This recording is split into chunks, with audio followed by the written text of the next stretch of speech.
अस्सलामुअलैकुम प्यारे दोस्तों, कैसे हैं आप सब। आज हम सब और नहीं जैसे कलीदी अल्फाज का जुमलों में इस्तेमाल सीखेंगे। जैसे हम सब बाग में हैं। हम सब बाग में हैं। हम सब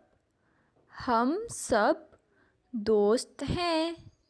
हम सब दोस्त हैं। हम सब तालिब इल्म हैं।